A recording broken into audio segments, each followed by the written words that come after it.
C'est-à-dire demain, ça se tiendra au Parc Floral de Paris. Si vous cherchez un emploi, notez bien ça, ça s'appelle la fête de l'alternance. C'est une journée rencontre au cours de laquelle seront proposés 12 000 contrats, s'il vous plaît, 12 000 contrats. L'occasion ce matin de parler d'un aspect assez peu connu de l'alternance, c'est la possibilité de faire des séjours à l'étranger. Voici les explications de Sophie Pignal.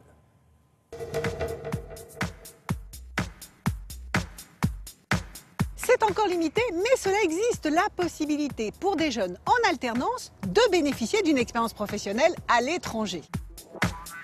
Ici, on est au CFA de Gonesse. C'est là que j'ai effectué une partie de ma formation. Une formation en alternance, mon bac pro commerce. J'ai pu partir à l'étranger dans le cadre d'un programme Eurostart. Ça s'est très bien passé. J'ai pu partir 6 mois en Irlande. J'ai eu 2 mois de cours d'anglais intensif avant de partir. J'ai été à Dublin, j'ai travaillé dans une parapharmacie, je faisais de la vente. L'international, j'ai découvert ça avec le BTS Véhicule industriel classe Europe. Donc 2 semaines en Suède en échange avec les Suédois. Et j'ai remis ça avec la possibilité d'échange avec la Suède pendant 6 mois après l'obtention de mon BTS. Je suis parti à Göteborg. Göteborg, c'est la 2e plus grande ville suédoise. C'est en face de Copenhague. Je me suis mis à l'anglais pour le coup. Le suédois est à peu près impossible à apprendre. Donc ils sont tous bilingues, donc je me suis seulement mis à l'anglais. Ça m'a plu parce que j'ai découvert une nouvelle manière de travailler, puis une nouvelle culture. Avant de partir, les jeunes suivent une préparation linguistique. Ensuite, ils effectuent un stage de 6 mois à l'étranger sous convention Leonardo. On vous demande, la deuxième question, de calculer les différents résultats d'exploitation.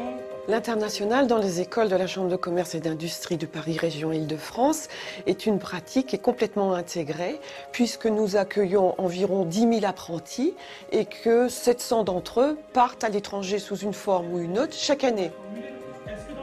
Il y a plusieurs manières pour un apprenti de partir à l'étranger. Quand un apprenti part à l'étranger pendant son cursus scolaire, c'est le CFA qui a la charge d'organiser son séjour à l'étranger.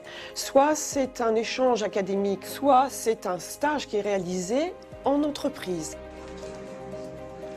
Les jeunes qui partent après l'obtention de leur diplôme à l'étranger le font dans le cadre de dispositifs qui sont financés par la Commission européenne, Erasmus+, mais il y a aussi un certain nombre de conseils régionaux, notamment le Conseil régional d'Île-de-France, qui finance des séjours à l'étranger.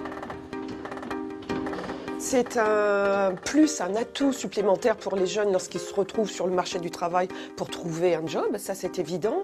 Les entreprises apprécient aussi les compétences acquises à l'étranger. Ce sont des jeunes en général très dynamiques, très courageux et qui en veulent. Pour en savoir plus sur les opportunités offertes par l'alternance, eh bien rendez-vous demain au Parc Floral de Paris pour la fête de l'alternance. L'entrée est libre. L'entrée libre et 12 000 contrats, vous l'avez entendu. Le sport maintenant.